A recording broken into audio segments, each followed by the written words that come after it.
You're muted, Sandra. Yeah, That makes for an interesting heart lock-in. it will be purely energetic.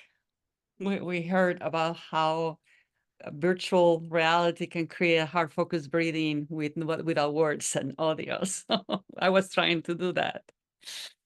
So now for the formal heart lock-in, now that we have warmed up our hearts, let's focus our attention in the area of the heart. And imagine your breath is flowing in and out of the heart or chest area.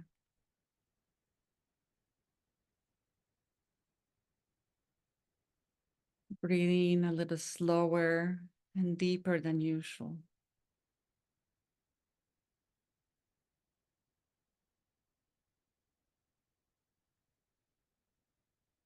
Finding a comfortable rhythm.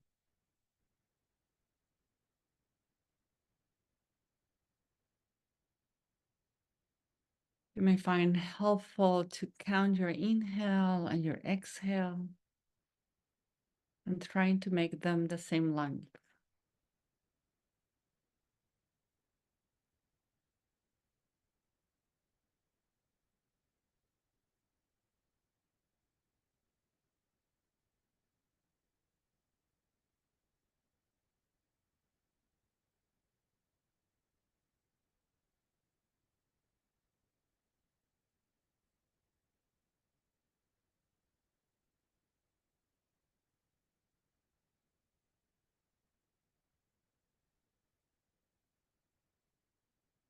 And in honor of the Fyera Foundation tagline of Together Choosing Love, let's choose love in this moment.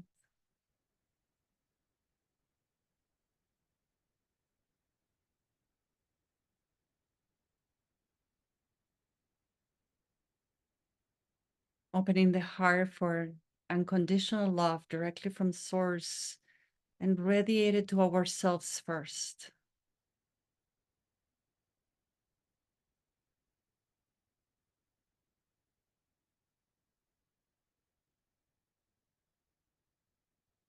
To each other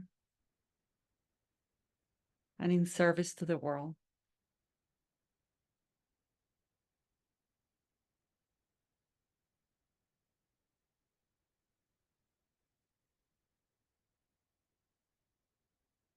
And let's share this radiation for the next 3 minutes.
Take a moment to listen for any discernment, guidance, intuition that your heart may have for you.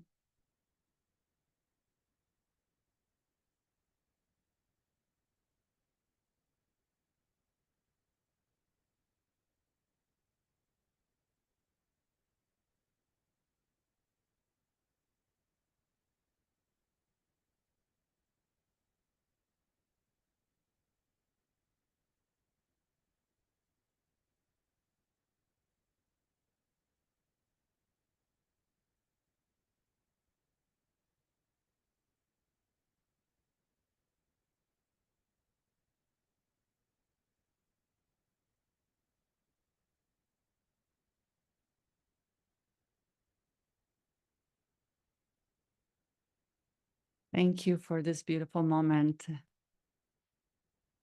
It truly makes it more meaningful when we are going to look at how this love has been translated into service.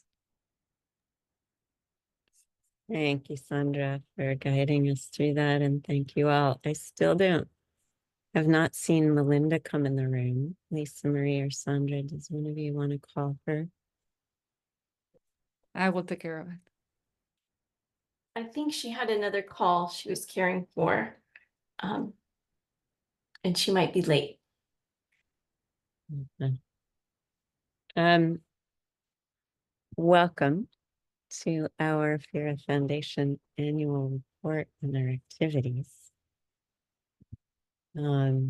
This is actually, while we did give somewhat of a report midway through last year, this work really covers 2022, 2023, and the first quarter of 2024,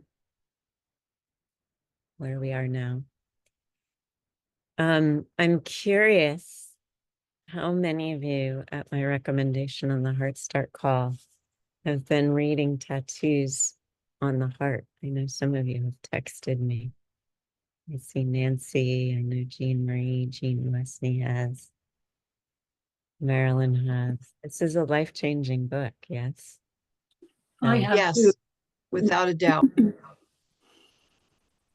It is a life-changing book, and he's written many more. This is just the beginning. But there's a whole chapter, and all I can say is that, I wish I could read you the whole chapter, but that would take us more than the hour plus we have for a report. Chapter 8 of Tattoos on the Heart, called Success. And this most beautifully has spoken to me as a director of nonprofit endeavors in impossible environments, starting with the Nicaraguan Civil War in 1989, than probably anything I've ever read in my life. And he starts by saying, people want me to tell them success stories. I understand this. They are the stories you want to tell. After all, so why does my scalp tighten whenever I am asked this? Surely part of it comes from my being utterly convinced I'm a fraud, he says. But then he goes on to say, what is success? What is failure? What is good and what is bad? Setback or progress? Great stock these days, especially in nonprofits, and who can blame them, is placed in evidence-based outcomes. People, funders in particular, want to know that what you do works. In the end, are you successful? But Mother Teresa said, we are not called to be successful. We are called to be faithful. And I would say we are not called to be successful. We are called to love. He goes on for many, many, many pages in this chapter, which by utter coincidence I read last night, to talk about barricading himself with this Mother Teresa quote daily against the dread of setback. You need protection from the ebb and flow of 3 steps forward, 5 steps backward. You trip over disappointment and recalcitrance every day, and it becomes a middle and a muddle. God intends it to be, I think, for once you choose to hang out with folks who carry more burden than they can bear, all bets seem to be off. Salivating for success keeps you from being faithful, from being loving, keeps you from truly seeing whoever is sitting in front of you beyond your seeing of them as a vehicle to your success.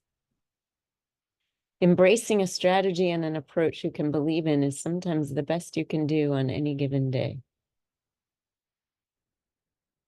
If you surrender your need for results and outcomes, success is God's business.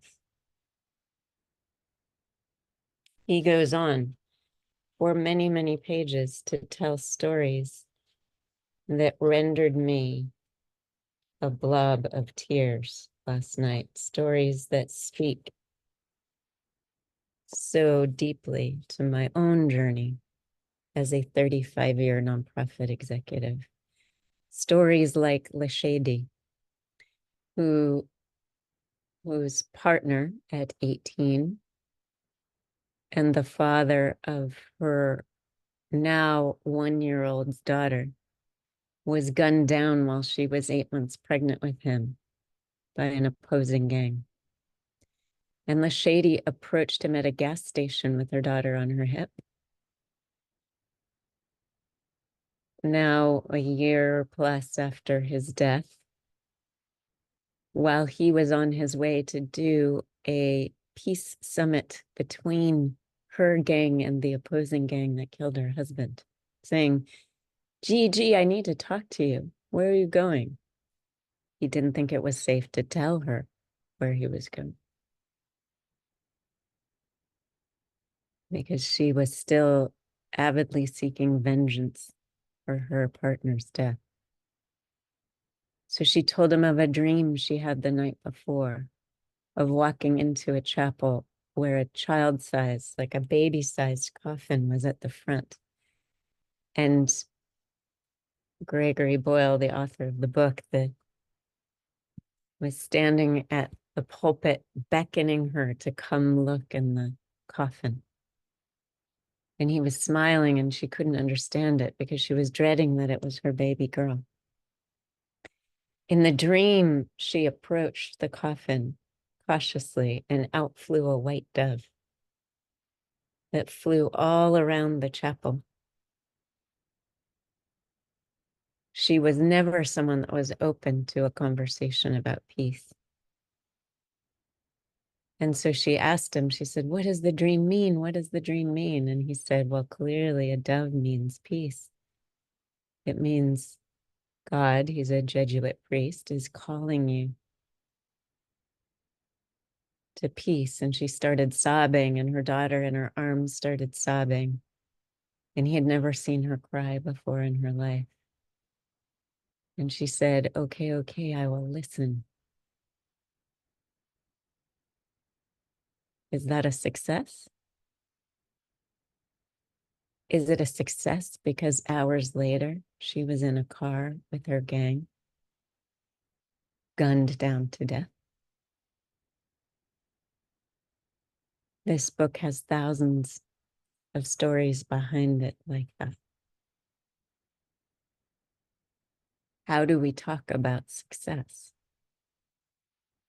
when we're bringing love to a hurting world?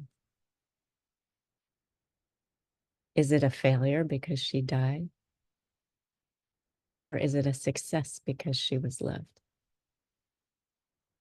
And how do you measure that in the nonprofit metrics that Guide Star is asking us for?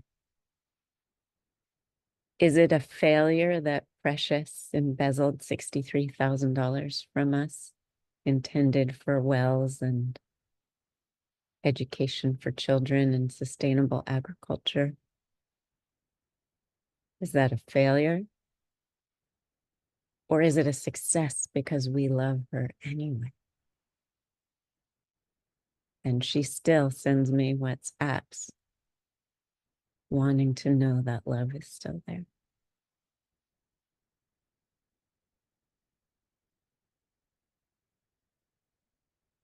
So before we get too self-congratulatory, and there's plenty to congratulate the Fyera Foundation on,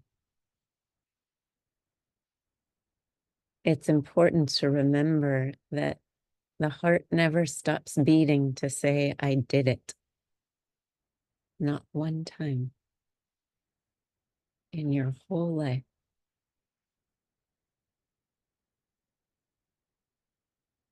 That we cannot do this work for that kind of false sense of accomplishment.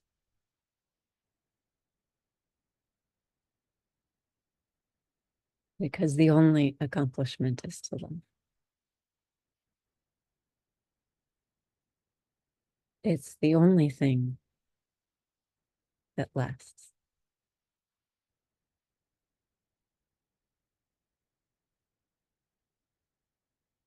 So with that, I invite us to refocus attention in the heart. And imagine the breath is flowing in through the heart and out through the heart.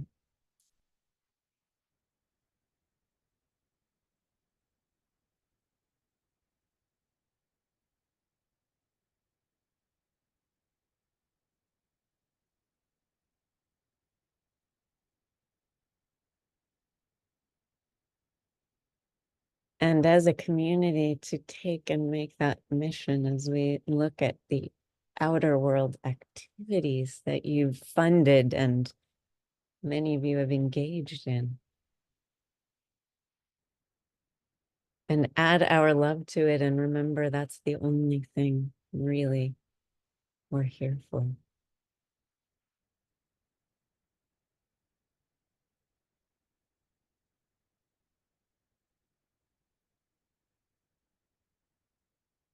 With that, we are going to begin, and I really invite this to be a team sport, because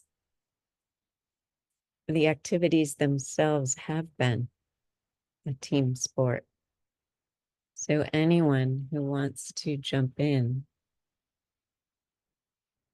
is welcome. And I know Sandra is going to do this quick review of some of the things many of you already know. Let me ask you this, because I have no need to see these slides. I built them. When I do this, are the slides covered up, Melinda, or can you guys still see the slide? It's good. We can see them. Because I'd rather look at all of you than my handiwork. So Sandra, I'm going to give you the baton in the beginning for the Colombian version so that we can get to the more recent stuff. Otherwise, we'll be here till Garrett wakes up tomorrow morning. Okay. So for those of you that have not visited our website, this is the cover of the website, Fyera.org. And here's where you find a lot of this information, and including this report when later is going to be posted. If we go to the next one. So this is our stated mission, which actually we just, should we announce, Sheva, in the celebratory part? There is this organization called Guide Star, which sets certain benchmarks for non-for-profits to be credible and transparent. Actually, they are transparency seals. And it includes having a clear mission and a strategic plan, disclosure financials, who is in your board. There's a number of steps that you have to do to be able to gain a status of transparency, and they're bronze, silver, gold, and platinum.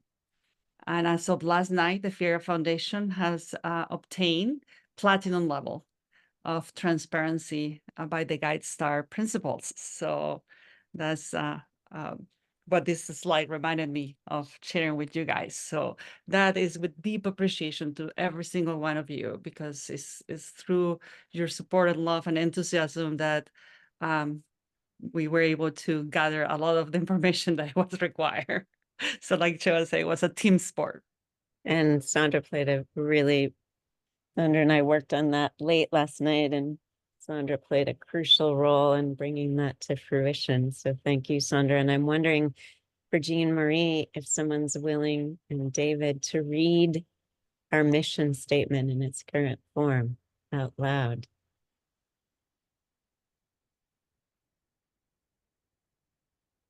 I'd be happy to. I can. Go for it, Laura Jan. Okay. Global issues can be heartbreaking. A heart broken open can be a heart open to solutions. Together, choosing love, we're building an optimal future for the world. What if the one thing missing is you? Thank you for that. Thank you, Laura. And because this is going to be part of 2022, where I had a bet with Shiva that I can say in 5 minutes, and let's see how long before she said, like, no, you Hey, missed where something. did the 5 minutes come in? They were supposed to take bets as donations to the Fyera Foundation on how much time? Yeah, that's true. How much time before I miss something? Shiva wants I to didn't add miss something. anything. I want to make sure that we are caring for our community members that see with their heart, not their eyes. Absolutely. And I will keep that in mind. So next slide. So one of the things that we have to provide for these transparency seals is that we have to be presenting our financial reports, and that have to be included in our tax, which is a public document. So actually, the latest one hasn't been posted in the website, but now it's actually posted in GuideStar. So if you want to see our tax return, you can find it in GuideStar. So if we look at how we are doing with our finances, one of the things that is important to know is that 100% of the donations to the programs are going to the programs. The board works without compensation. Sheva puts 1,000 hours. That was a conservative estimate a year without compensation, and everything that is coming is for making sure that we are delivering the programs. I do have to say, because Shiva won't say it, that even the administrative fees that are reported here, actually Shiva adds a lot of cash donations to the foundation on top of her time. So I would say she far exceeds more like 110% of the donations are going to the program. So I wanted to share that with you. And you can see the total donated dollars amount here is 95,952. And that was with some rollover money from 2021. But I do want to emphasize one of the countings that we do, which for me is very important, is that how much time is being donated. And we estimated, some of us in the board are supposed to keep tracking a spreadsheet. We did our best. There are still estimations. Over 3,000 hours given by 50 people. That is hours of expertise and professional value that is being donated.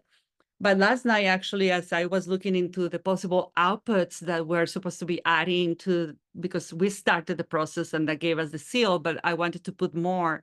I calculated how much hours of heart, radiation of heart is being done during the Daily Star calls.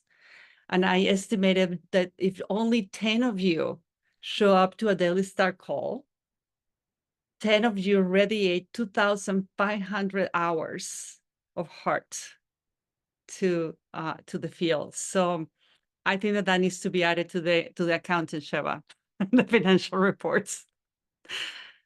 Do you want to text it to me, Sandra, and I'll add it to this report? Yeah, I will text it. That's what I was doing at 11:30 at night after we talk, because I did not like the way that they are quantifying things. And reading our mission is like, well, I know for sure the half hour a day, a bunch of us are choosing to do love. So we need to account for that. That's in our mission. So we should be accounting the hours of love. So in the next slide, we have actually some pie charts that give you an idea of where the revenue is coming from. That means where we're depositing the money and where are we spending the money. And they should be pretty close. And you can see that the biggest chunk, it is for service for kids. And that's the brown part of the pie. And then one of the things that are very flexible for us is the non-restricted funds. So when somebody donates to wherever needed the most, that goes in that big blue pie slice. So you are not going to see it represented necessarily in the expenditures the same size, because it's being distributed, then it gets allocated to a particular project.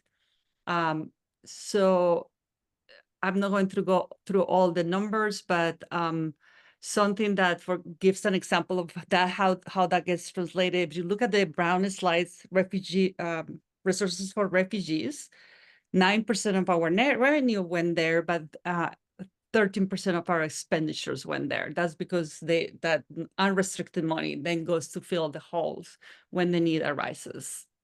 Anything else you want to say? Yeah, you know what I would add about this that I find so interesting personally is that when you look at this, the way most nonprofits work in the third dimension, oh, that must mean we spend most of our time in services for kids, but that's not actually true at all. It just means that's the area that needs money as the resource. Mm-hmm. And we really see money as only a resource, but not even the most valuable one. So when money is the needed resource, that's what we provide. But more often than not, it's not going to advance things. That is something I have for sure learned over 35 years of doing this, that just throwing money at things does not help them evolve. And so this is a distribution of our finances, but it's not a distribution of importance or in time weight. I would say the most important activities that we did in 2022 and 2023 were our services to the G20. Mm-hmm. And I believe we have Kansas here, do we? Our G20 delegate. Yeah, I saw her earlier. So if at some point she wants to share about that. Hello, But yes, I am here. But that, you know, it cost us some travel expenses, but really that was thousands of hours of volunteer time. And that made a more significant contribution long-term than where we put our dollars. So just want to sort of orient our thinking around value. And like I said, we also really value the human resources and the donation of people, time and expertise. And again, this is not representative necessarily of where is going to be of importance, but things that take time. You are going to see that here, for example, non-restricted is a significant part of this pie. 20% of donated hours go there. That's a lot of time that is just very difficult to allocate, because it's in the management of the non-for-profit, is the conversations that we're having with partners, is the reading and evaluation of documents, the preparation of this PowerPoint. So all that will be going into non-restricted, the meeting, trying to get the guys start status. So all that goes into non-restricted area. and are very important functions because that's what keeps the wheels turning and the collaborations and the partnerships developing. So for everybody's understanding, our biggest chunk here is resilience training. And the second one is service for kids. Then we have conservation and human trafficking, and this is for 2022. So we're going to see similar data for 2023. And I think, again, the only thing I would add is if you measure this graph against our financial resources, some things overlap, but not really. Like our peace building work doesn't take money, it takes time. Or the resilience training. So for 2023, it's still 100% of all the, really it's 110% of all donations will go directly to programs. And we have a total income of 54,351. And we have about the same amount of hours given by over 50 people to accomplish what we accomplish. And when we look at the finances in the next slide. Now, the only reason that was cut by 50% is because we were embezzled in 2022. And so we cut all programs associated with the embezzlement for a year in order to investigate and go through due process, rehire, and reinitiate those programs. So we stopped receiving donations for those programs while we investigated. Correct. And we just initiated some of that at the end of 2023. And again, service for kids takes a significant pie of our income. Non-restricted actually increased from the previous year, which for me is really a sign of trust. You guys know where you are going to need the money. We did have $12,000 for total water projects. And then we have a new category, which was the C20, G20 revenue.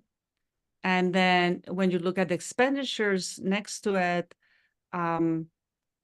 the total service for kids, again, being the main area where we're spending our income, we have a significant portion going to total medical aid, services to the UN, and the G20, C20 effort. Which also was in, alignment with that part of that. We worked in the medical working group, the conservation working group, and the gender equity working group. So those services are branching out into all kinds of things aligned with our mission. I just want to honor the chats coming in. This is, so now people are getting excited. They're like, we want to hop back on this train. So Michael and Roz are in for participating in the UN Summit for the Future virtually. So that's great.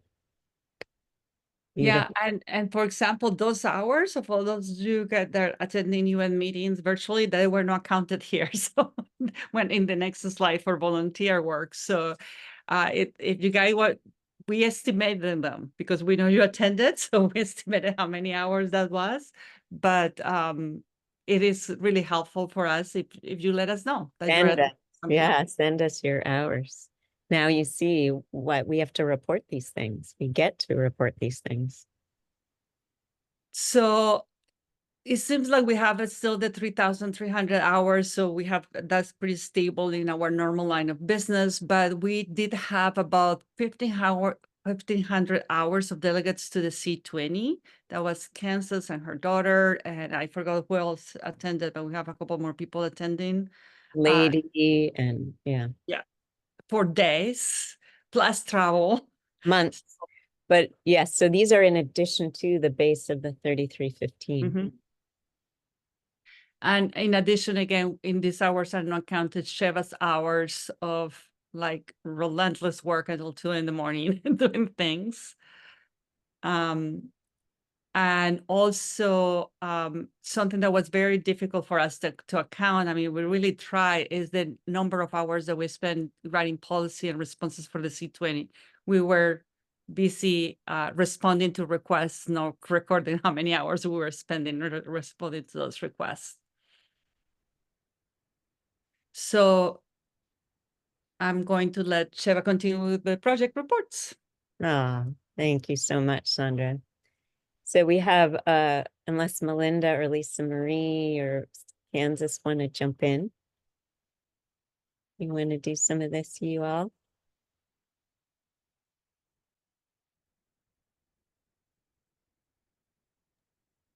Bringing the notes over for action for our meeting notes from the chat. So Oh. we can track the request. Or I was going back Oh, and that's forth. great. Melinda is making note of all your requests coming into the chat to go do UN stuff. All right, we'll let you continue to do that. Thank you, Melinda. Okay, nothing new's coming in. I'm happy to read this, but Okay, that was the gap. go for it. So, yes, do you want me just to read what it says for Jean Marie? Yeah, and also, give a little context. We've greatly expanded our services to refugees in these couple years because there are more refugees than ever before. Yes, and we created more languages than ever before with the Ukraine conflict, and so we translated our refugee letter into Romanian and Polish and Hungarian, as well as Ukrainian, because that's where the refugees were showing up. And also during that period, I believe that's when we were also in Spanish, we were doing it in Ecuador at the time. So, That's right, Melinda. We're working with Colombian refugees, Venezuelan refugees, and Cuban refugees in Ecuador. right. And Nicaraguan refugees, of course. And so this welcome letter you can find at HeartAmbassadors.com under refugees. And we have Heart Ambassadors. I don't know if Sophie is with us today, who've been distributing this to Syrian refugees and Ukrainian refugees. I love what Greg Boyle has said here about success, because we have certainly seen our failures at the Fyera Foundation. Many, if you're going to measure life as success and failure. And one of them is, is it a failure that after 30 years of service to the children on the streets of Nicaragua, that the Ortega government decided in the last 5 years that all foreign entities from North America were traitors and enemies, and shut down all nonprofit endeavors there? Is that a failure? Or is it a success that a threat to their lives because our staff had been associating with us for 30 years and therefore had been held hostage by the government many times and interrogated, held at gunpoint, that we basically snuck them out of them to safety and new lives? Is that a success? Or is it a failure because we left 500 families that I had been caring for 30 years behind? How do we measure the successes and failures of love? I don't know. But that's what happened. And all of our staff continue to be safe and thriving. This is them as, Lydia Cristina is experiencing snow for the first time, which was very novel for her growing up in Nicaragua. So they are well established in their new lives. Initially, they lived in Ecuador and did equine therapies and worked with refugees. Sandra was hugely influential in sponsoring them to learn English and other languages to expand their capacity. Some of the general activity that we did was many hours of paperwork to get them refugee status in Ecuador. and legal counsel and negotiation. But because we raised them, I raised these kids, now they're adults, and they raised them to have hearts of service. So even though they themselves were refugees fleeing violence and civil unrest and oppression in their own countries, they turned their refugee experience into serving other refugees like them and teaching them heart math skills and giving classes on how to mitigate the very challenging and difficult life of being a refugee. Anybody's welcome to jump in here now. So because for places like GuideStar, we have to say, we have to give numbers. So here's the numbers. But how do you measure the impact of a woman who's sleeping on the streets with her 2 babies, who wants to commit suicide and kill them, who meets Carol? And Carol teaches her how to access her heart. And she finds employment in a beauty salon and houses her children. How do you measure the ripple effect of that moment of love? So it seems hard to believe, but our official, we've been serving the United Nations since 2012, so 12 years. But our official consultative status was sealed with a gavel and a visit to New York by Sandra only in 2021. Actually, technically 2022, after all the paperwork went through. And so we've only been official at the UN for 2 years. And a lot of activity has happened in that time. We sent our first delegate to a Harmony with Nature conference in April of 2022. And that was Siobhan, and some of you who were members at that time. Got to hear her incredible report back with all these resources that you see on this slide.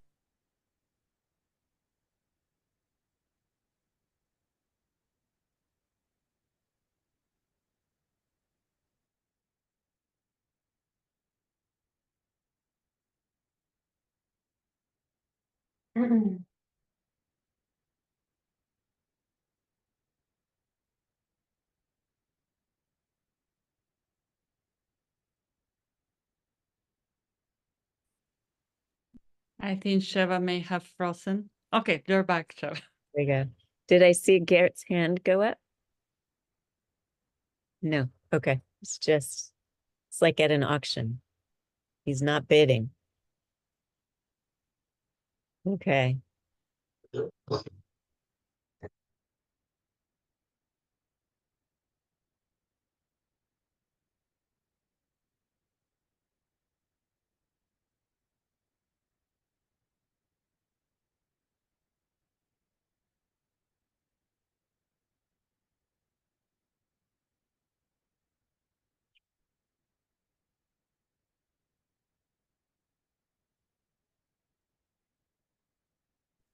I think we have lost Sheva again.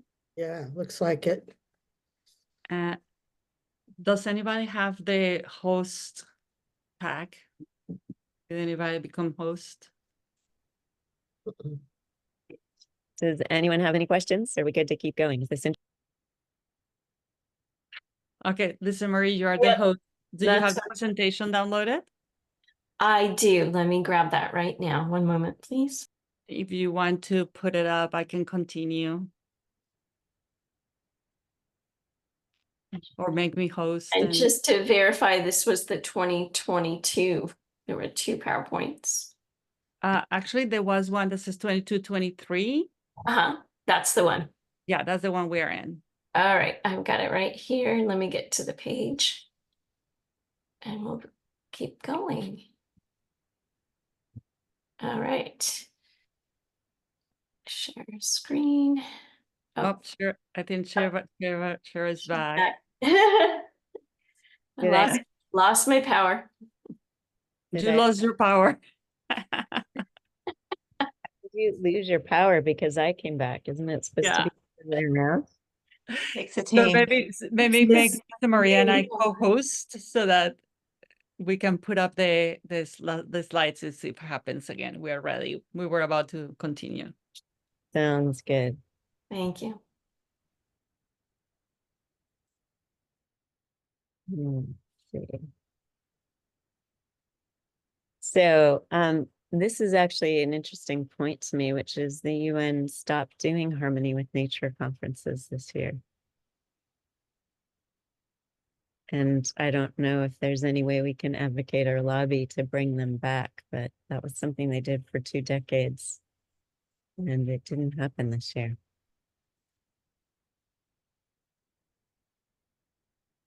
The quote, Jean Marie, on the slide is from Joseph Campbell. The goal of life is to make your heartbeat match the beat of the universe, to match your nature with capital N nature.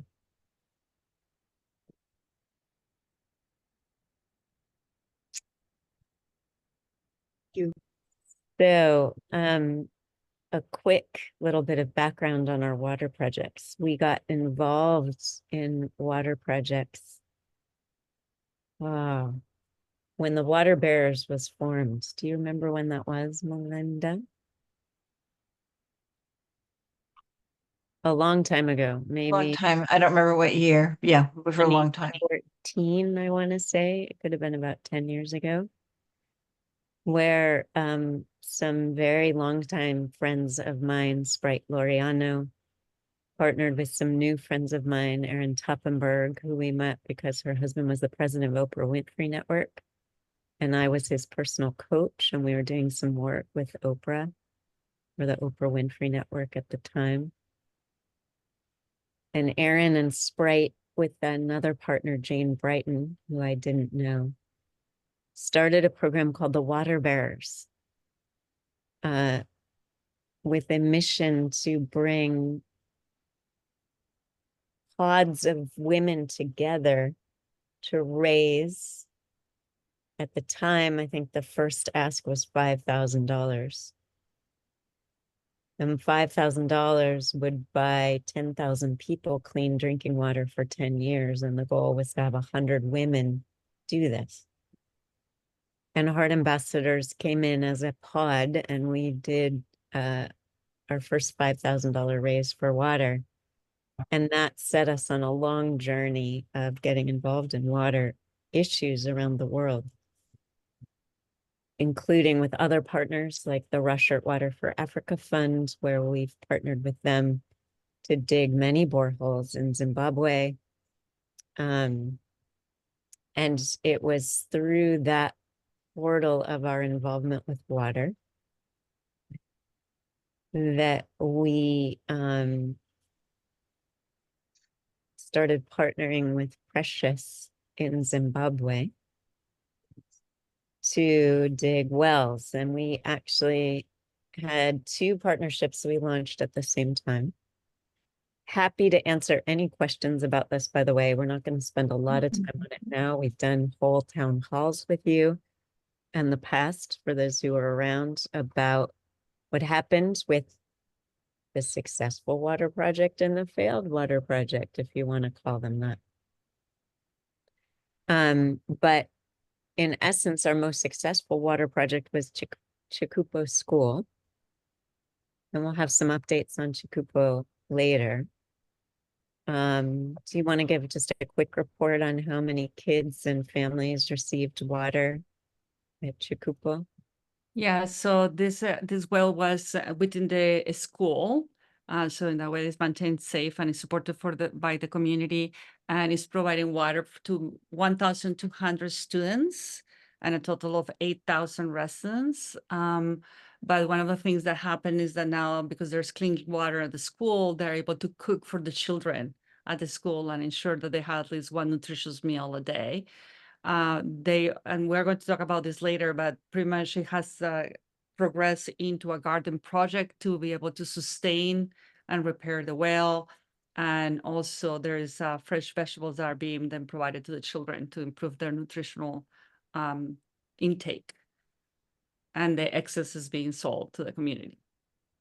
And so we have some very successful water projects, and then we have some photographs like the one in the upper right of the happy dancing women with masks and water buckets that were fraudulently sent to us to represent successful water projects while a big wedding was happening. So go figure.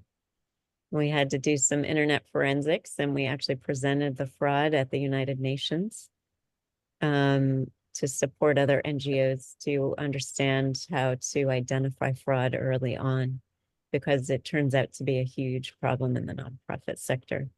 But this speaks about the community garden. Anything else you want to add to that?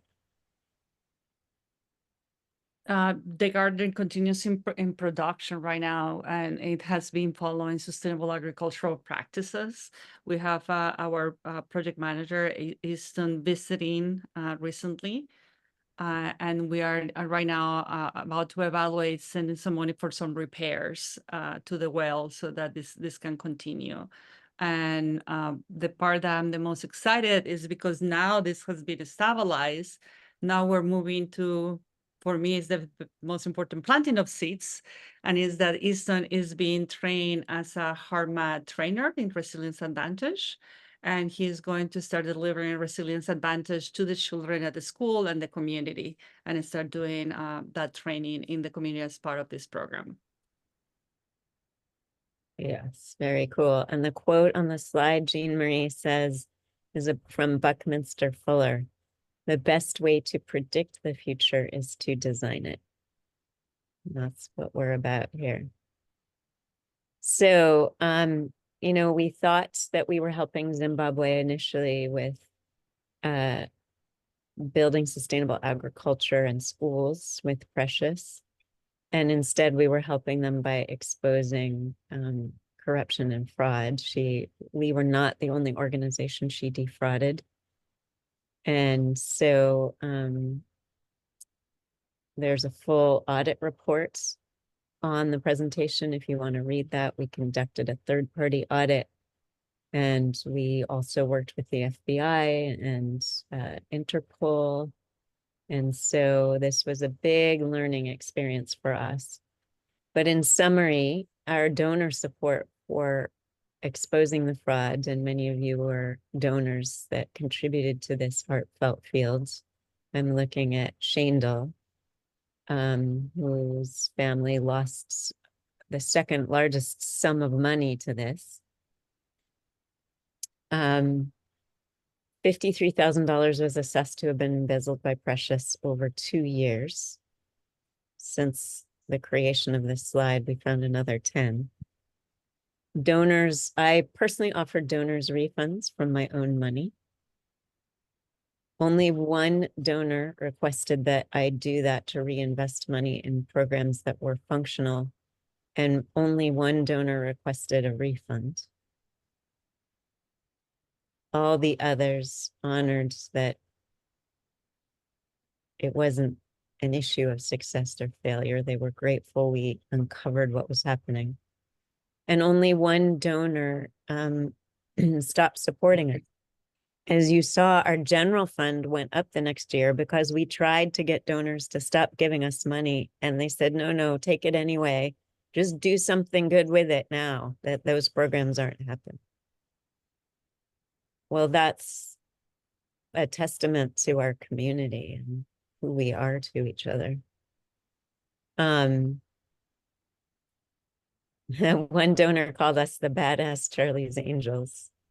And a special call out really to Sandra, Melinda, Libby, who is no longer part of our community in daily calls, and Easton, who is now our new regional director in Zimbabwe, for countless hours, many more hours than showed up on those documents that you saw to expose and write this fraud.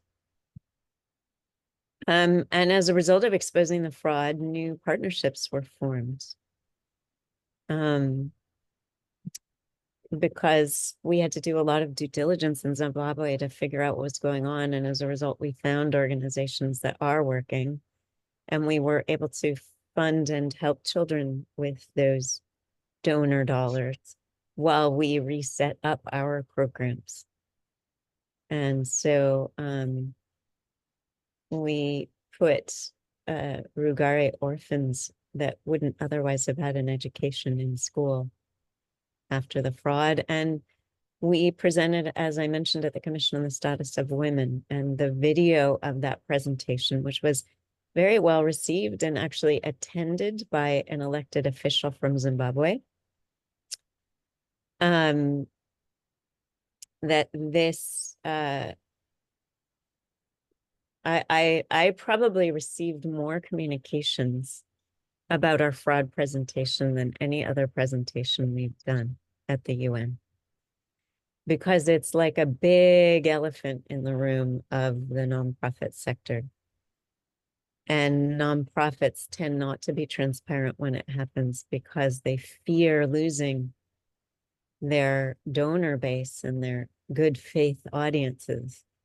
But for us, we fear losing our coherent integrity more than that. So transparency was our approach, and we only learned later that's a best practice when defrauded. And you have in the presentation the link in the PowerPoint that you have the link to watch the whole fraud presentation. All right, I just want to do a quick check-in. How's everybody doing? It's a lot to digest before you're into it, Nancy. She's like, keep her coming. Yes, Yes, Jean Marie, very good. have a hand up. You have a question or a sharing. Let's honor Robert, who is madly trying to run cable to sustain our internet. There's so much that goes on behind the scenes with all of us to make all this happen. Yes, Jean Marie, do you want to unmute? I think, thank you. I think impact is the hardest thing of all to measure. And until society changes, because right now it's so profit-based that figuring out how to measure impact is really how it's going to be in the future, I think. I don't know. Yeah, thank you. That's an important part of the inquiry. And as we are impacting with higher dimensional heart frequencies, it's really a question, how do you measure that impact? And as we get to 2024, you're going to see, well, we're actually starting to explore measuring that impact with our HeartAmbassador random number generator project. And we still need participants in the random number generator study from HeartAmbassadors that attend the Heart Start calls regularly. So if that's you, we can get donations on your behalf to house a random number generator. I'd love to get one in your house, Gert. We want to spread them around the world, but I'm getting ahead of myself. So we're looking at ways to measure impact, starting with this random number generator process as well. And Tracy, thank you for your private chat. It actually wasn't Tom that was part of that metric. It was a donor in Spain. Yes. Senor Michael. Yeah, I have to run here in a minute, but I just wanted to say that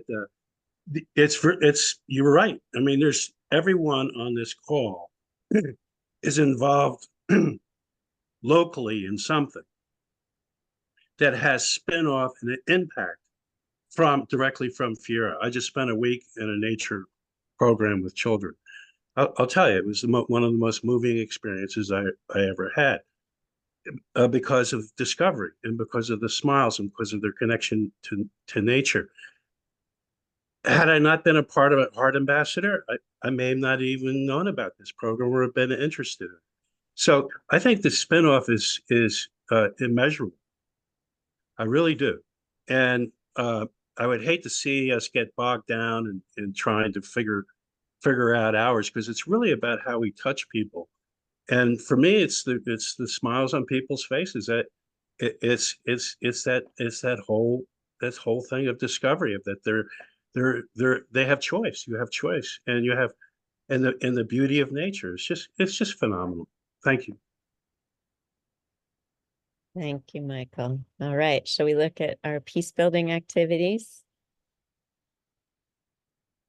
So in June 2 years ago, Robert and I were asked to present our work at the Rotary E-Club for World Peace. And we found a family there.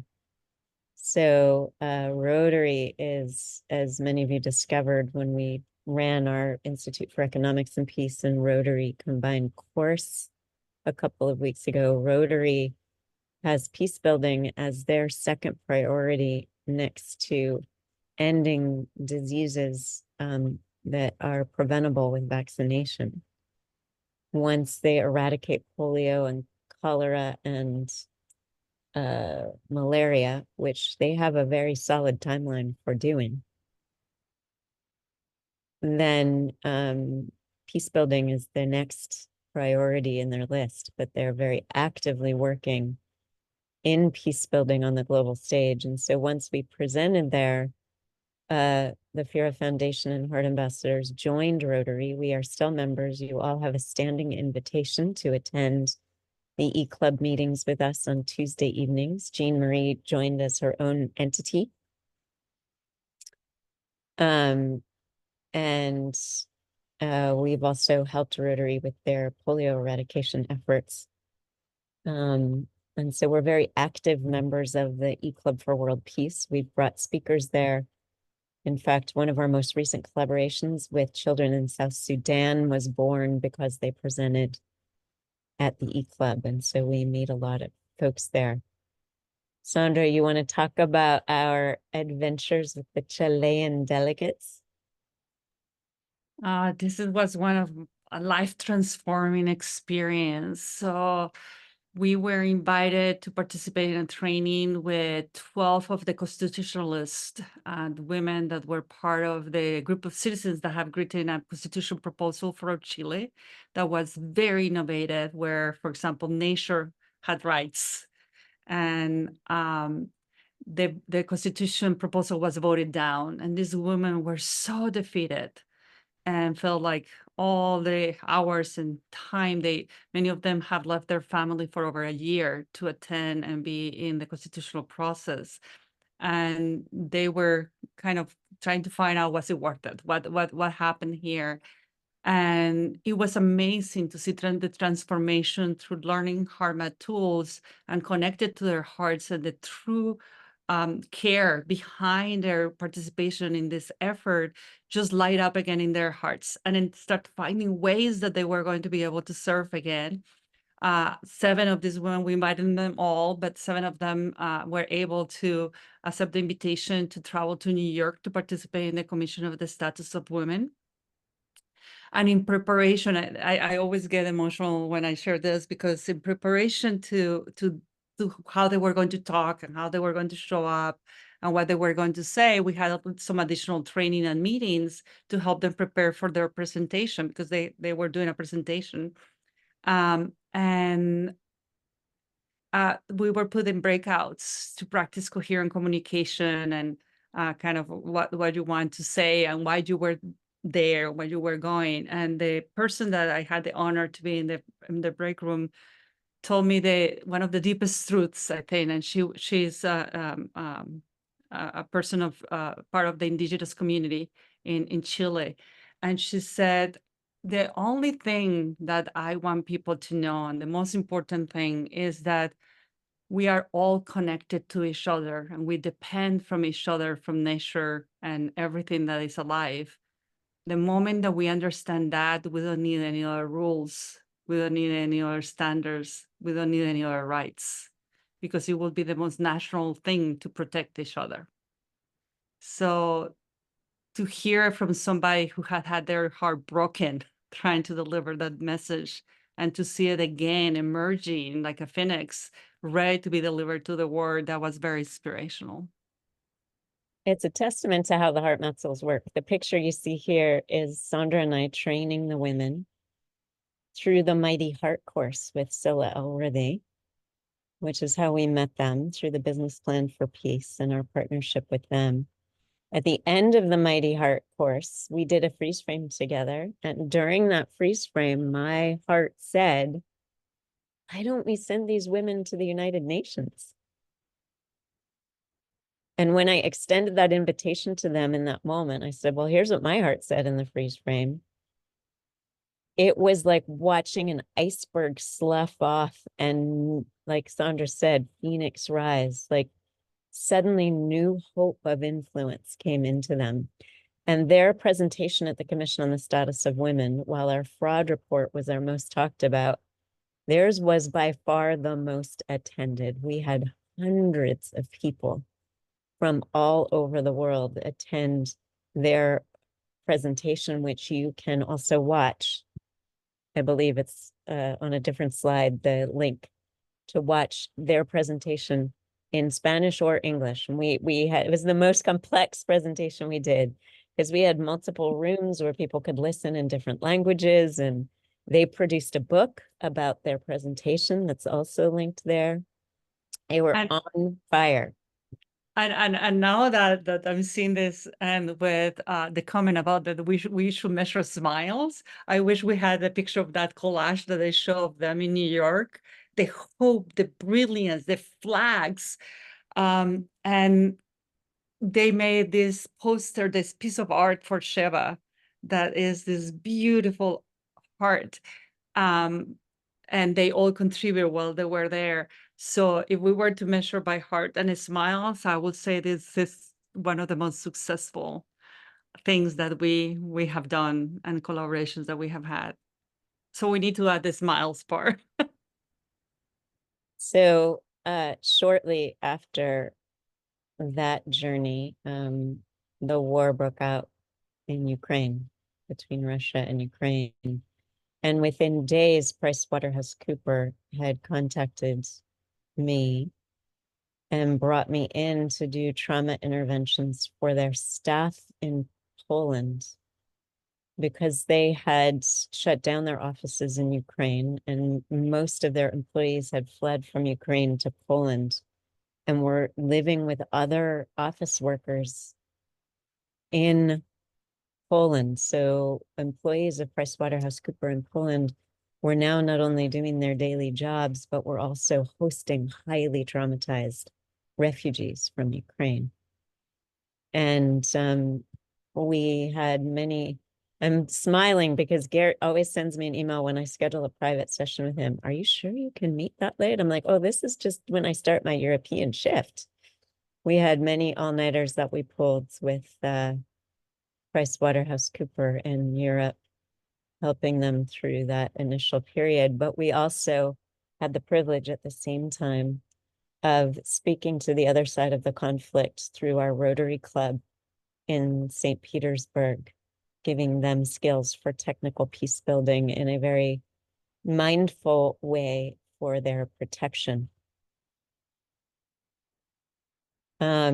And some of you will remember that we also sent Ryan and his team from Assert Drone Animal Rescue. We raised the funds to send him into Ukraine, where using drones, they were able to rescue cats from bombed out buildings. In particular, a mother who had given birth to kittens on the 8th floor of a building you couldn't access. And they did a drone rescue of the mother cat and her kittens.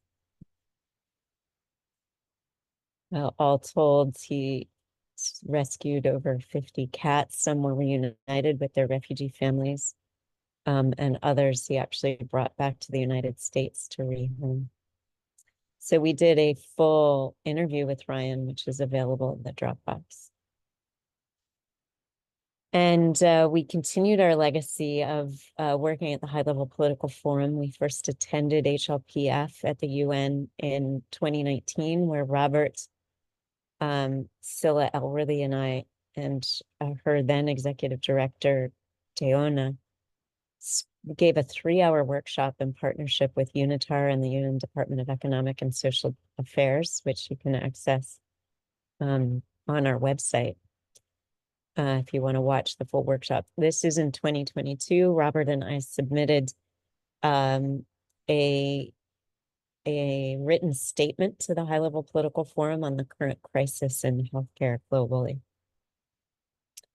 And that full statement is downloadable from this presentation if you want to read it. And in honor of World Animal Day at the UN, animal communicator P. Horsley and I gave a free workshop on the International Day of Peace, World Animal Day, and St. Francis of Assisi Day.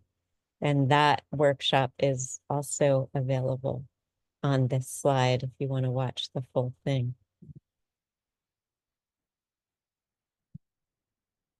Our work in human trafficking used to take up the lion's share of our time and financial resources. And with the coming of COVID and certain changes to our partnerships, it has become one of the least invested of our projects. But we were happy to have our efforts there resurrected by this podcast that I did on our work and very unique approach, which has included rehabilitating human traffickers. If you want to hear more about that work that we've done in the past, you can listen to this podcast and the interview. And we've had medical aid partnerships for most of our incarnation.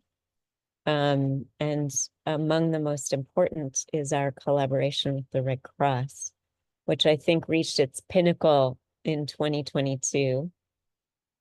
It's been our presence there has been dwindling a little bit in the last year, but Melinda, do you want to speak to what we accomplished there in 2022? Yes, we'd done like 34 resilience trainings in that year. And I'm happy to say that in a study that we did in 2023, supporting a nurse going through her DNP, that we created some resources that is now available to the Red Cross and is apparently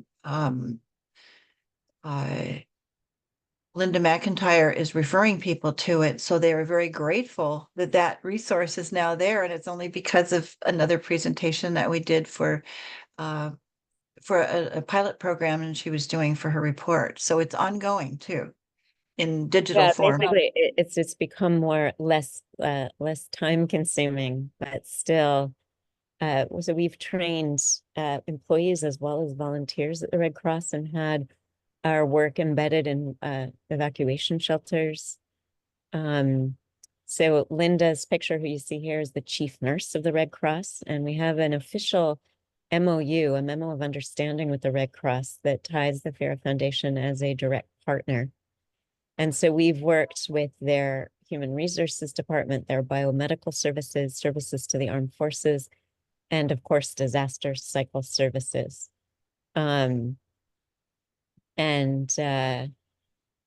So it's been a very, very deep partnership. We've had many Red Cross leaders, executives go through our trainings and certifications. And this then looks at a whole other level of medical aid partnership, which was, now that we're going through this, I'm like, we so underestimated the hours because we don't think of these hours as, anyway, the hours are probably triple or quadruple what we said. We have a deep collaboration with the Veterans Administration hospital system in the United States.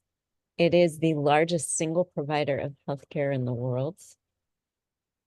And they have a whole health program to integrate complementary and alternative modalities, and we partner with Whole Health.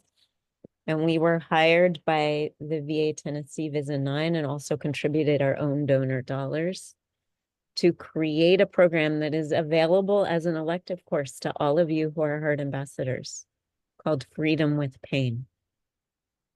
I want to say it's a 13 series video, something like that, video series, with also a sound bath from Sandra and some experiences shared by Melinda. Many members of our community got involved in this, including, you may remember, Marilyn King spoke. But it is available for free to any veteran of war or their family from any country. And Melinda created workbooks for the program. It has audio tools. It's a very, very robust program that was co-taught, co-hosted by me and a veteran of the war in Afghanistan, special ops helicopter pilot, Dr. Stephen Graham, who himself is phenomenal. I could listen to Stephen talk all day long. So I encourage you all to access that resource. Freedom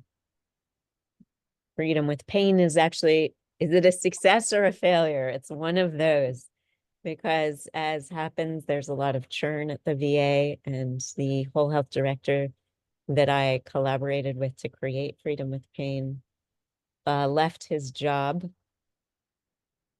3 weeks before Freedom with Pain completed. And so its intended distribution lost its home. So if any of you want to help us distribute it to people in need, that's a project. The foundation of our work really has resided in the mental health sector and in helping with suicide prevention, helping because our work was born when I was 18, suicidal after being in an abusive Ivy League theater school, and ended up in Nicaragua working on the streets of the war zone with orphans of the war, seeing the devastation my countries had created there. And I did not want to live. That's just the reality. This was not a world I wanted to live in anymore. And so it began with suicidal ideation. The Fyera Foundation began with suicidal ideation. And I came to a moment where I had to decide, would I leave this world or stay and create a world I wanted to live in? So far, I've made the latter choice. It will be inevitable that I will make the first choice at some point, but not out of a mental health crisis, but because at that stage, I'll better be able to help out of this body. And so all of the resources that have helped me become a person that, instead of wanting to leave this world, is here to transform and love this world, are resources we deploy for mental health challenges. And for a while, this project is on pause currently. We were working to create a suicide prevention interactive website. And we had partners that had done really powerful thinking in terms of the wireframes for what that website would need in order to be effective. And the budget for it was $300,000, which as of yet we have failed to raise. One of our, now we're starting to get into some of our aspirational directions. You're going to see where our mental health work has gone in 2024 very unexpectedly. So we didn't build a $300,000 website, though it's occurring to me now presenting this, we should present that idea to Gail. We are collaborating with the state of California, and we'll share more of that in just a few minutes. But one of our aspirations has always been to have a storytelling division at HeartAmbassadors, to use media as a mode of spiritual transmission, to create media with meaning and movies as medicine. And we reconnected with old partners from Operation Big Sister in 2022 and 2023 to advance that part of our vision.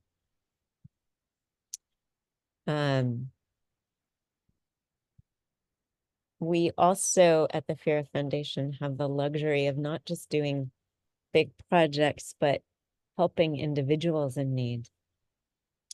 And so this is a a woman in Santa Cruz who became unhoused due to our CZU fire complex fires and physical injuries that rendered her unable to work. And she lives still currently in a homeless encampment in Santa Cruz, but we sponsored her. She's in a wheelchair to get everything that she needs to be able to have adequate shelter and keep her wheelchair dry in that homeless encampment. So this is her setup with her car.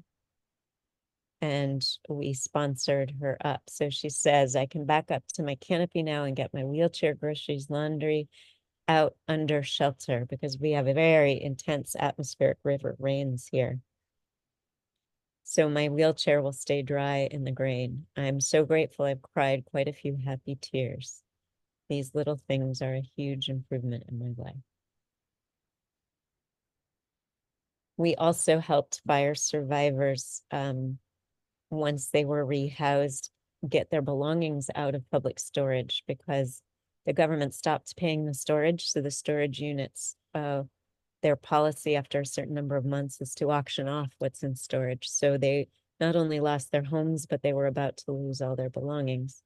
So we were able to pay off their storage debt and help them access their belongings. And we don't have Karen Glowacki here with us, but this is her mother, 95-year-old Margaret Ziedler, who is now 97, who is still knitting dish rags, rags to riches for the world. You can purchase them on our website, and the value of them goes to currently helping kids in Zimbabwe. But she does ho'oponopono, the practice of ho'oponopono, while she weaves the rags to create rags that will not only clean your kitchen, but clean the hearts of the world. And so one of the things that's available to you as Heart Ambassadors is a mastery class I was invited to teach by my own mentor on basically what is mastery. And I have long said that we should have called Heart Mastery mastering, because I have yet to see a destination to that process. But those classes are available to you. And as a result of that collaboration, my own polarity mentor, Gary Strauss, joined our board and has been an active member. And this begins our consultation to the G20, which was such a radical journey and experience. We were invited to consult to the G20 actually because I am an instructor for Amma. That's her Amrita integrative meditation technique. And because Kansas had connected us with some of her volunteers from Embracing the World, her nonprofit we had spoken with in the past. So they reached out to me in December of 2022 saying, hey, would you be interested in consulting to the G20? And we said, sure. We had no idea what that meant. It's kind of how I've done everything we've done. Hey, when I applied for my first waitress job at 18 years old, the chief chef had quit that morning. And so the owner of the restaurant, when I sent my application in, said, can you cook? And I said, sure. That's a little bit how the G20 went. We discovered as we went, and this was our invitation letter. So Kansas, you were there in person. Do you want to read this summary and add to it? Sure, thank you. Is my audio working okay? Perfect.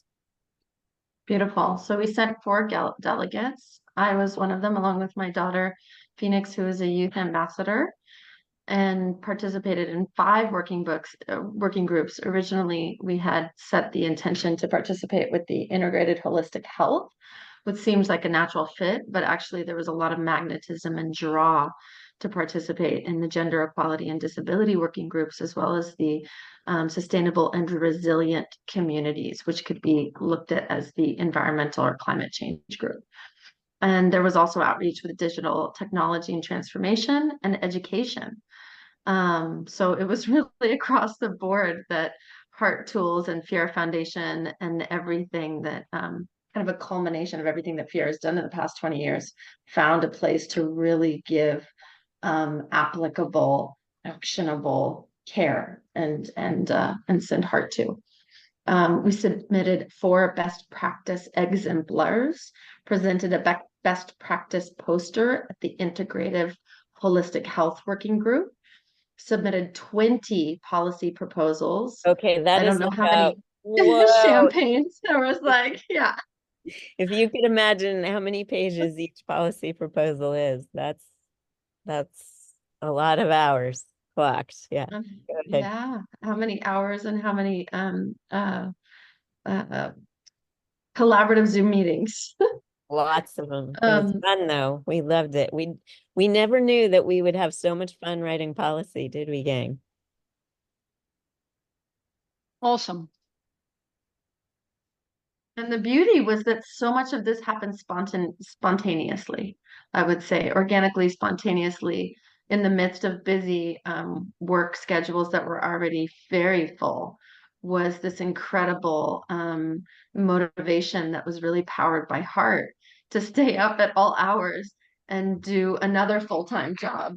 So that was really fantastic. And Well, really at the time, we empowering. thought it was a limitation that it was in India. So, we would get 24-hour notice to have a policy submission due because it was in India. And so it would come into our inboxes like with 3 hours left in order to do it. But now looking back on it, it was actually to our advantage because it meant we can participate in the events at night when we were working during the day. It was really fun. Sorry, Kansas, keep going. We loved it. No, We had a great time beautiful. at the G20. It was like being a little kid in Willy Wonka's chocolate factory. I'm collaborating with so many wonderful people and inviting new collaborations with other heart ambassadors, other heart sort of traders from around the world. In addition to that, submitting draft policy inputs and reviews. And so that was really going back and refinement. That was the beautiful part, really distilling things down to the essence. Submitting challenge statements for each working group in which we participated in, edited a 14-page policy document for clean energy, water, and net zero. Our policies informed language across the continuum of the event, and we had a blast ready to do it again. The only thing also I see missing here is, Sheva, your presentations, delivering live webinars, both on the education platforms and beyond. So there was amazing collaborations and real actionable outreach. Those messages were very well received and appreciated. And this white paper that's listed was a white paper defending our policy for the Gender Equity Working Group because it was pushed on to the Leaders Declaration. And all of these policies, all of these documents, including our policies as they informed and appeared in the final G20 Leaders Declaration, are available on our website. If you go look in the top navigation bar under projects and look under G20, all of this is there. And this is the famous poster that Kansas carried with her on the airplane. Did you? Yes, we did. We carried the 2 of Phoenix as well.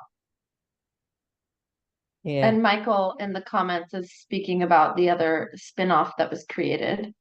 And we also, which isn't in here, but we delivered a heart math presentation teaching resilience tools to mothers in India who have children that have a very specific type of MS called Duchenne's muscular dystrophy. The life expectancy is only about 14 to 16 years old. And these mothers often are denied education and basic health care for their children, mostly boys, for their sons, because their lives are deemed so short. I believe we have a specific slide for that coming up here. Yeah. Exactly. Yeah. Which Margaret and Melinda delivered that incredible program. But I have this, which I wanted to share with you guys, and I encourage you actually to go into the presentation and read the newsletter from Embracing the World on the Education Summit, because you'll just see how heart influenced the entire thing.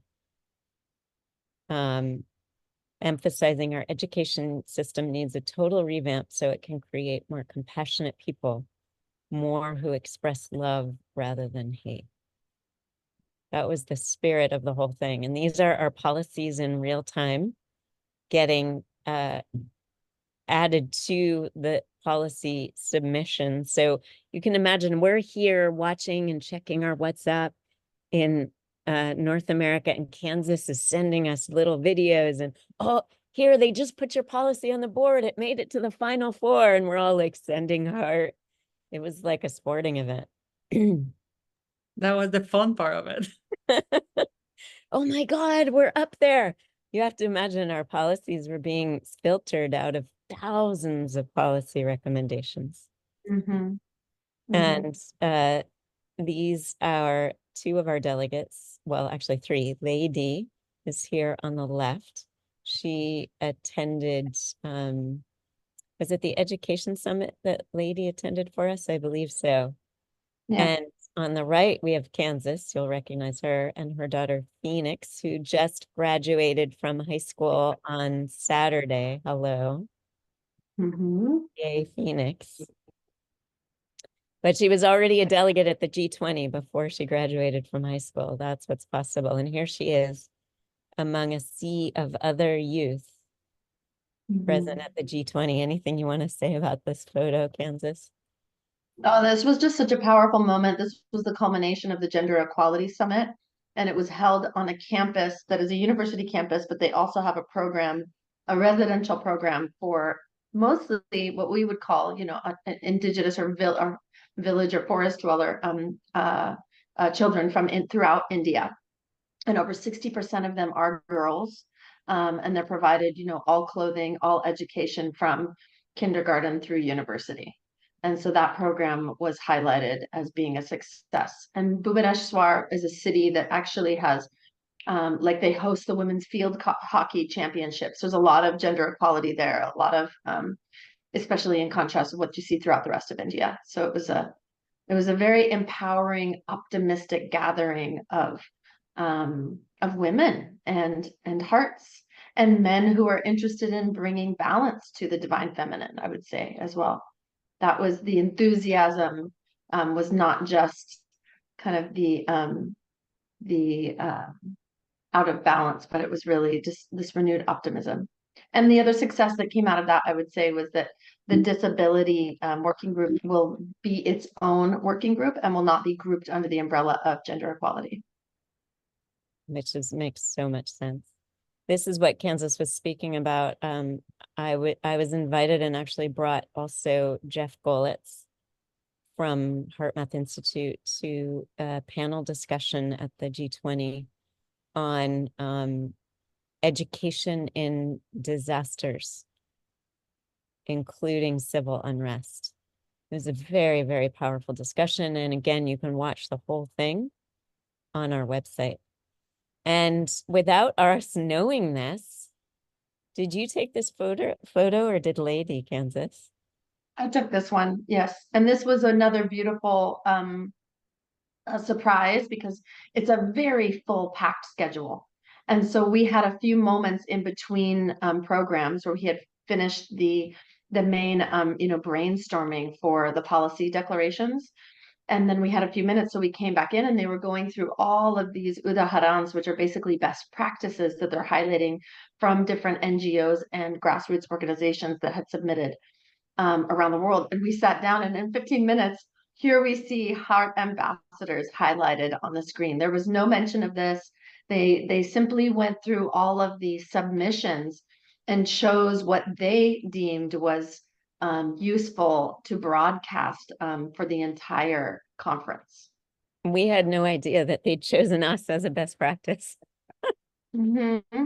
pretty beautiful. And if And you, I might add that many people, they just simply read the bullet points, but this particular slide, they actually, the woman who was presenting gave her own embellishments of how she truly felt that the Heart Ambassadors was a special, significant, amazing.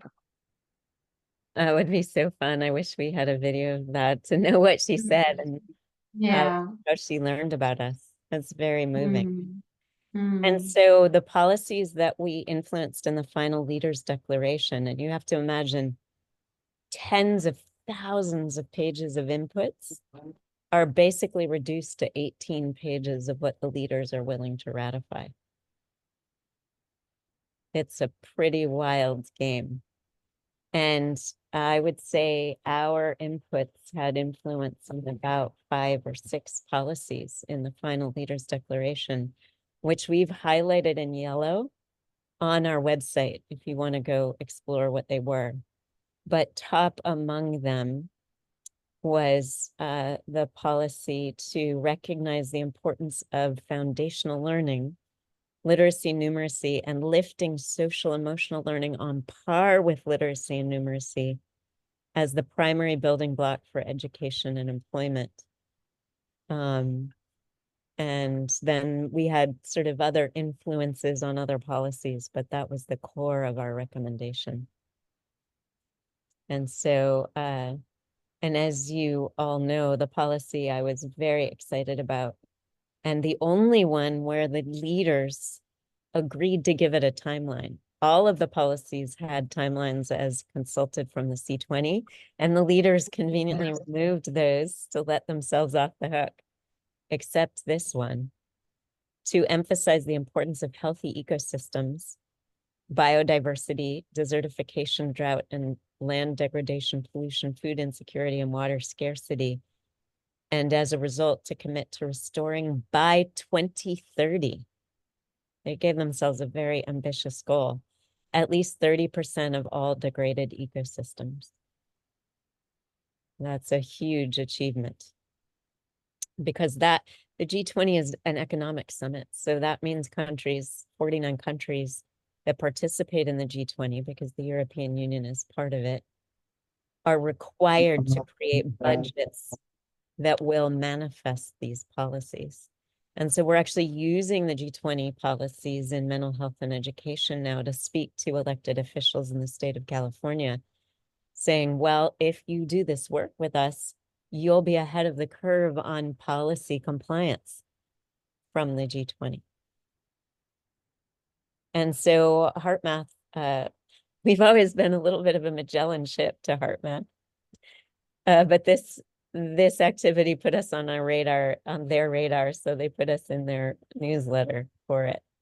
And you can read that newsletter article in which actually I wrote a narrative about our personal journey and how we used HeartMath tools every step of the way in order to respond to the incoming requests from the G20 from a place of heart. And when we were, I see Lisa Marie nodding, when we were editing the documents, when we started collaborating with AI and ChatGPT and assessing, vetting the truth of the input and all this work we were doing, it was a constant work of heart.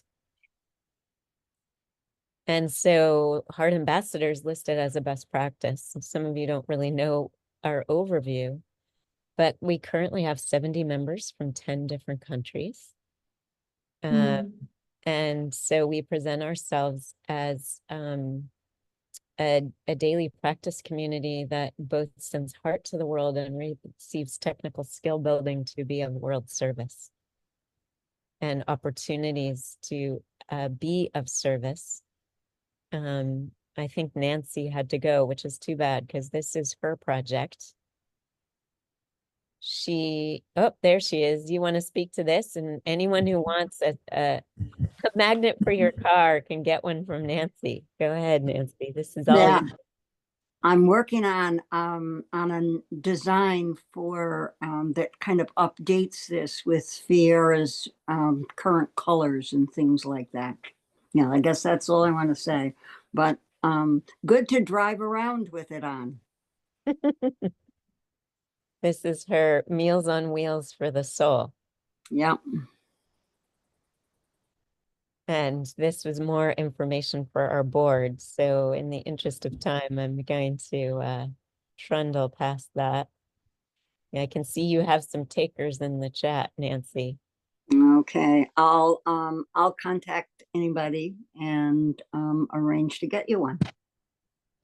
So you can see there are more videos in the presentation for you to watch than probably years you have left in your life. But we also started partnering in 2023 with the UN Commons Cluster. Oh.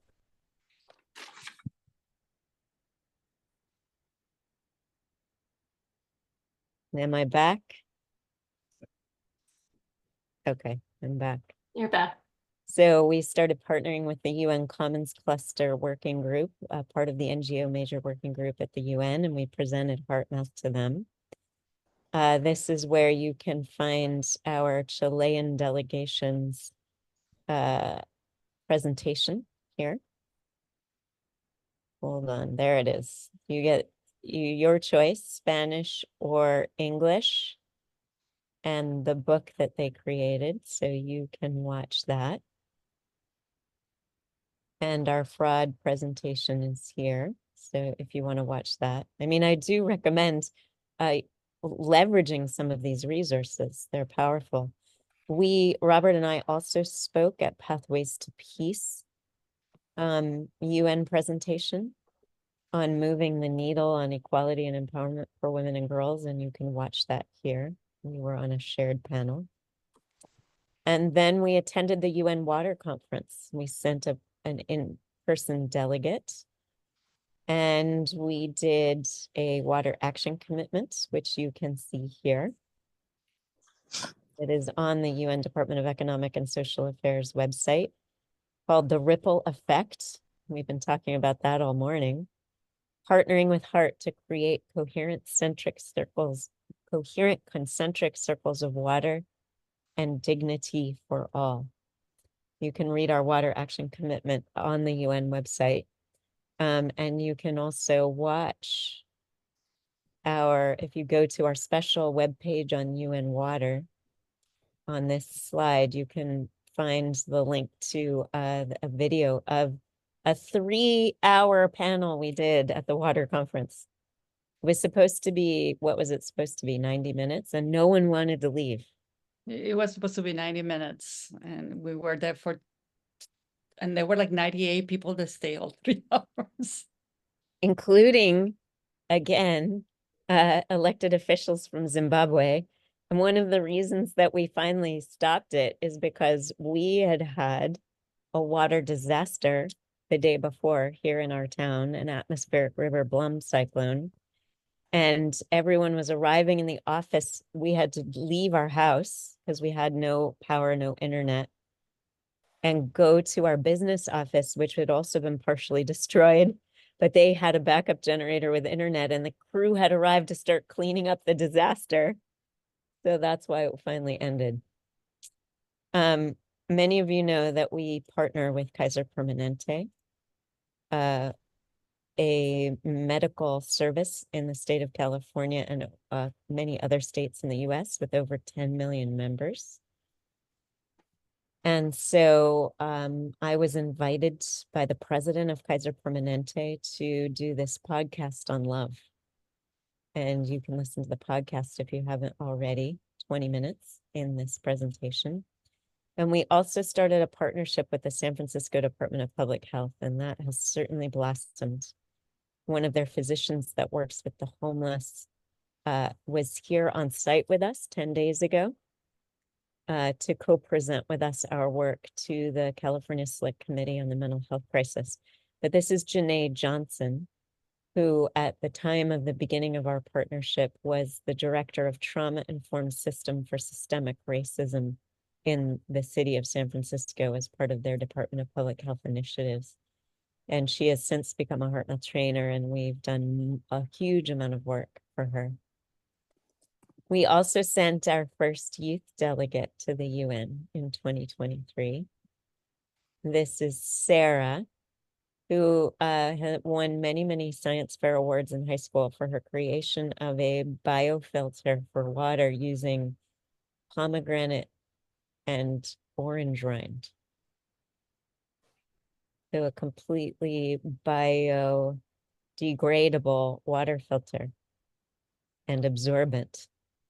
And she attended the UN Conference on Science, Technology, and Innovation and did an intervention on the floor, which you can watch here. It's well worth watching. I would offer to play it for you. If you guys want to see it, it's like, I think they're only allowed 2 minutes. So it's a 2-minute thing. Do you guys want to see it now or go watch it later? What does thumbs up mean? Oh, we're getting See it 5. now. You See it want to now. see it now? Here we go. Now is good. It's so quick and it's so powerful. Here we go. Information. It is very, very powerful. Give me just a moment to share the screen.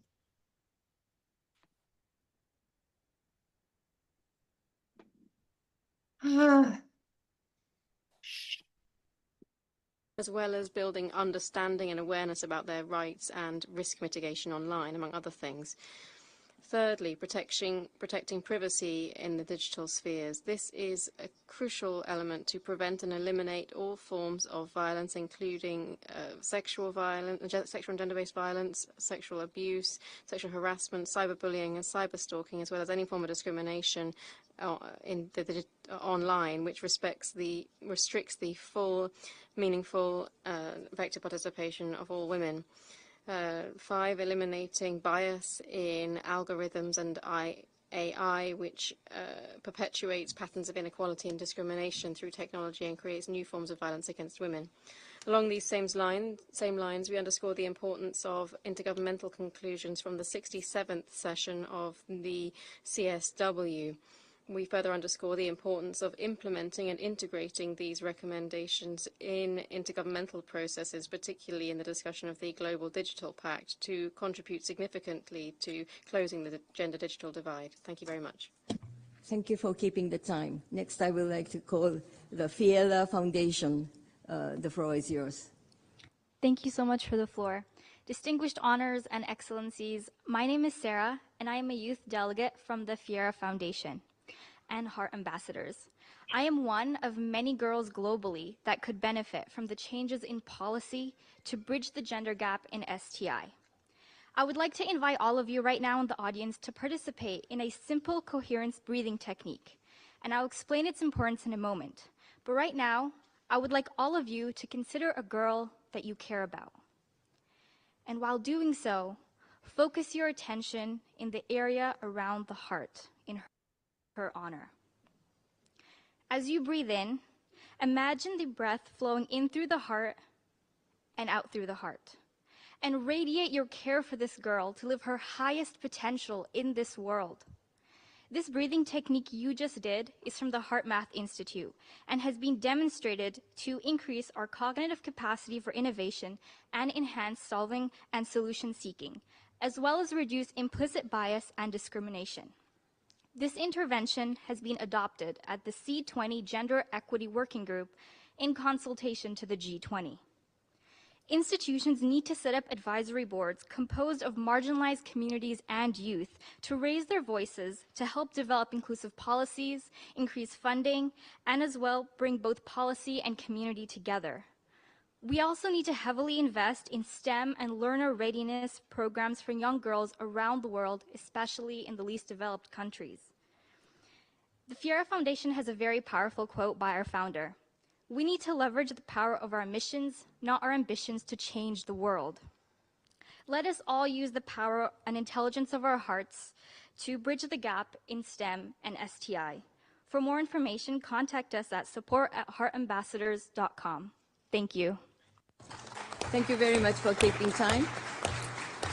So next, I would like to call Chile.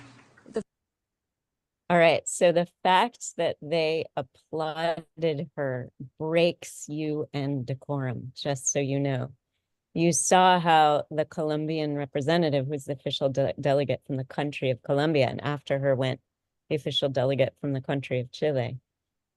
They're not allowed to applaud. They're not supposed to.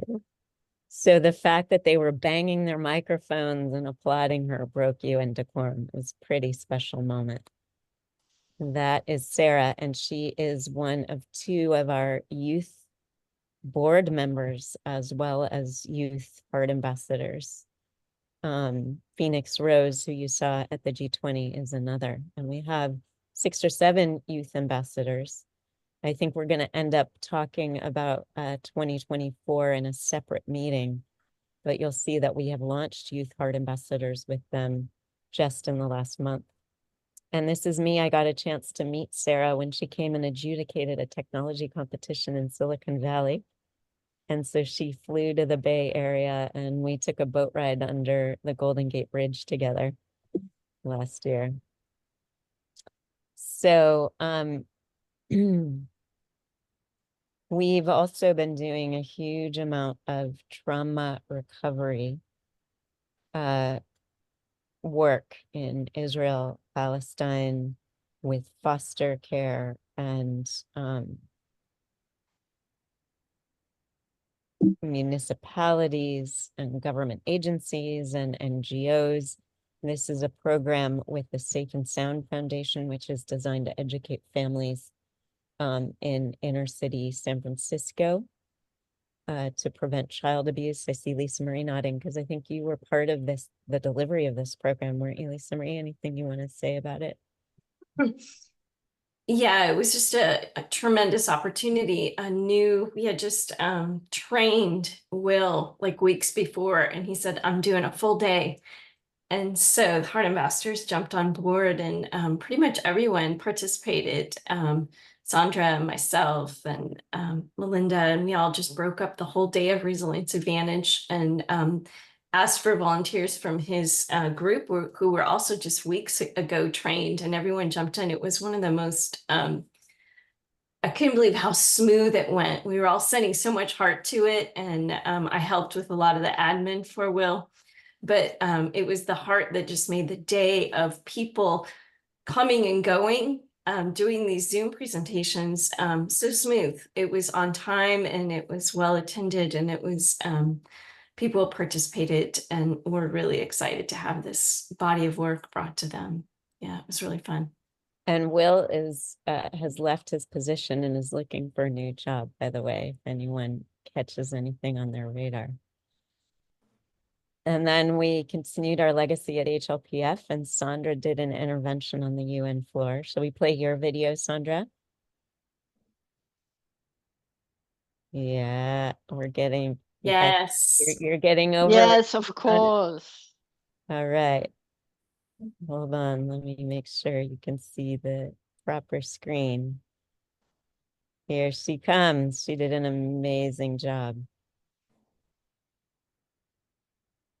Your attention in the area. Distinguished representative of the non-governmental organization major group, and I now give the floor to the distinguished representative of the Fyera Foundation. He's the only one that says it right. There is so much information we have digested at this event. As the Chief Medical Officer of the Fyera Foundation, I want to offer us 1 minute of my 3 minutes for a pause to care for our hearts. This simple tool that I'm about to share from the HeartMath Institute is scientifically shown to create a state called physiological coherence that optimizes health and heart-brain communication and synchronization and facilitates clarity, expanded awareness, solution-seeking, innovation, and collaboration, and will allow you to understand everything else I am about to say better, and I'm going to feel better. So I'm going to invite you to focus your attention in the area of the heart. Imagine your breath is flowing in and out of your heart or chest area. Uh-oh.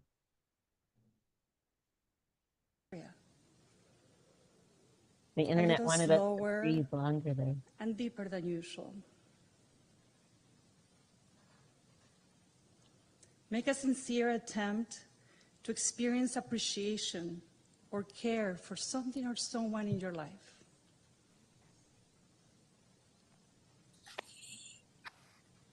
Feel free to keep breathing this way to continue to receive proven mental and emotional benefits. In an era marked by division, conflict, and increasing polarization, it is imperative that we explore novel and evidence-based methodologies like this one to bridge divides and build stronger, more compassionate, and sustainable societies. At low or no cost, we can train large groups of diverse individuals in these and our other evidence-based tools, which can be used anywhere, anytime, even in the midst of crisis and conflict, to increase awareness, optimize cognitive function, dissolve biases, promote collaboration and mutual respect, foster and accelerate innovative solution seeking, resulting in social harmony and improving human and environmental health.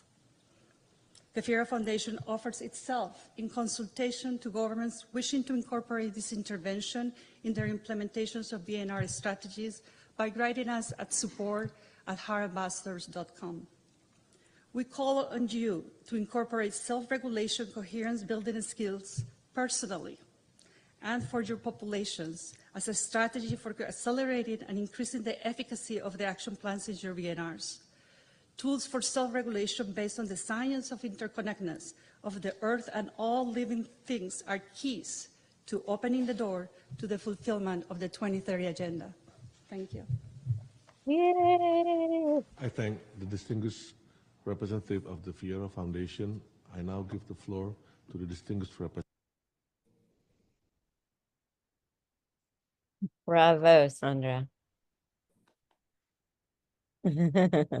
I still get nervous like I'm going to do it again. I still get nervous like I'm going to do it again. Very fair. We are almost at a close here for 2023. Just a couple of other things to share. And we will schedule a different time to look at 2024. But as you can see, a lot goes down in a year in the life of the Fyera Foundation.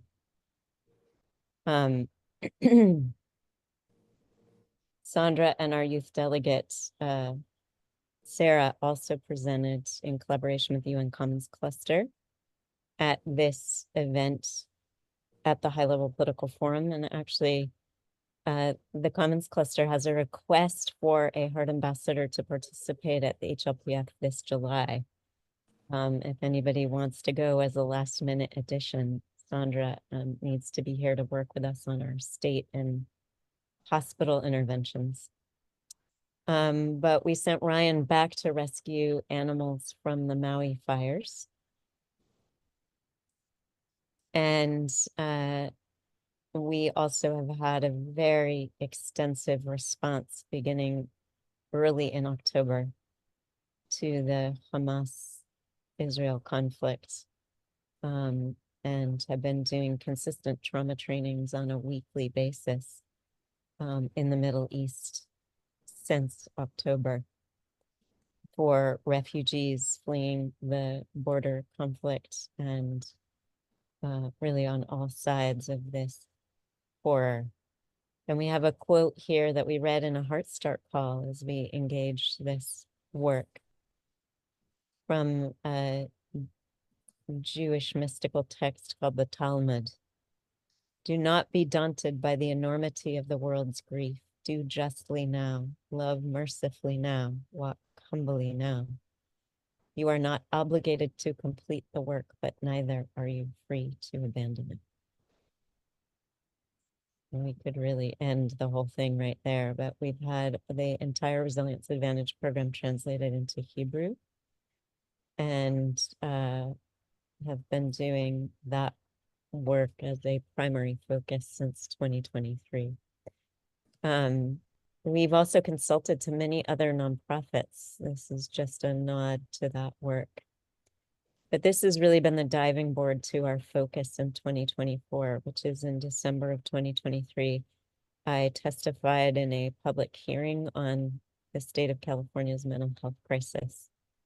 And as a result, we just had Gail, who you see here on the left, physically here on site with Lisa Marie, Sandra, Melinda, me, Robert, and some of the executive team at Hartman to talk about ways to mitigate the mental health crisis and the violence that ensues.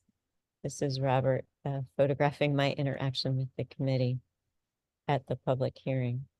And this is actually a federal senator who attended the hearing. We also got a new regional director who is already married, so there's no risk of him taking our resources to have a wedding that we're aware of, as he decides to start being a wedding planner. He is more with higher integrity distributing our funds, thank goodness. So he is our regional director in Zimbabwe, and we added our youth ambassadors to our board. And Lisa Marie Gorman, who you see here, joined our board last year as our chief nursing officer. Anything you want to say about that, Lisa Marie? No, it's been quite a journey. Looking back at all of the amazing heart-based work we've done in the last couple of years has been just transformational for me personally, but I think for everyone involved. So it's been an honor. Thank you, Lisa Marie. And we received an award from the Global Women's Empowerment Network, a Peace Building Award. And there are videos of that you can watch if you want to. And Sandra and I had the privilege of updating on our success and our failure in the water domain for the UN. And you can read a summary of the 2023 activities in what we wrote to our IRS reporting to prove to them that we could still keep our charitable status. And that wraps up 2022, 2023. We will select a different time to bring you into the world of our work in Q1 of 2024, which I have to say has used almost as many slides as the last 2 years combined. So somehow we haven't figured out how to clone ourselves, but we are leveraging our time in some profound ways. So is there anything any of you would like to share or ask to complete this portion of our report?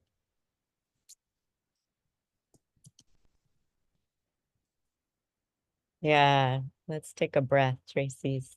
It's a lot to take in. It's been a lot to live, for sure. But beyond that, and most important, I feel, is for each of you to know this is your work. Whether you've actively been a part of any of the projects you've seen or not, you can see Michael was in there saying, but you didn't talk about this because he left early, and you didn't talk about this. This is your work. All of you who are heart ambassadors, who attend Heart Start calls or don't, this is what you're adding love to every day. You are making this happen, but also all of you who pay tuition to the Fyera Foundation. We didn't even talk about the heart ambassadors that are on scholarship who couldn't be here if it wasn't for you. Your at least 10% of your tuition funds all go to fund this work. You are a part of the DNA of this work. And so our presentation to you is less a report of what we're doing and more a thank you and a bow and an honoring to you. I can put in the time, but it's you that gives me the energy in all its forms to do it. It's we collaborating for that world that my 18-year-old self wanted. And we might not see it before I leave this planet, but we might see it for the youth ambassadors that are 18 now.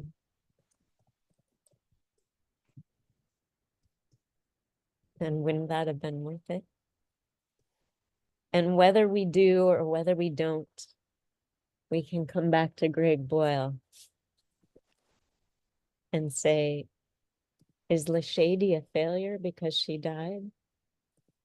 Or is she a success because she found peace right before she did? It's up to your heart to decide. Because this is a team sport. You are co-creators in this. Everything you see in these slides came from co-creative idea generation and partnership. And you get to play at whatever level you want. The red carpet is rolled out for you.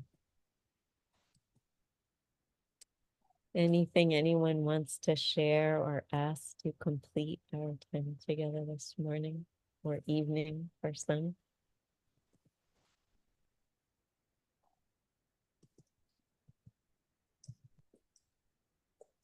I just want to say I'm moved and awed by all that's been done and all that's being done. And thank you. Thank you, Laura.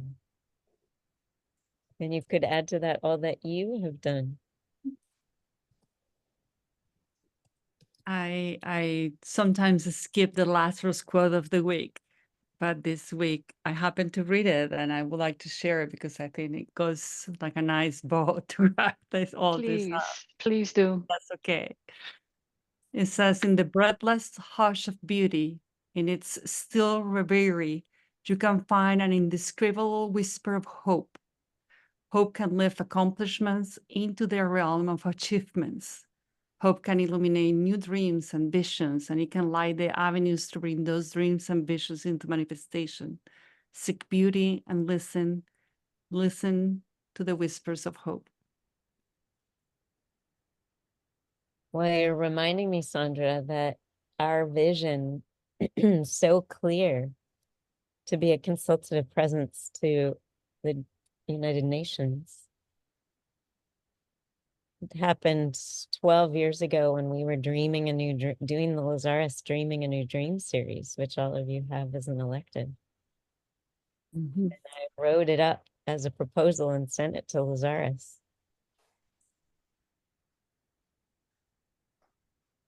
Here we are. So what shall we dream for the world next?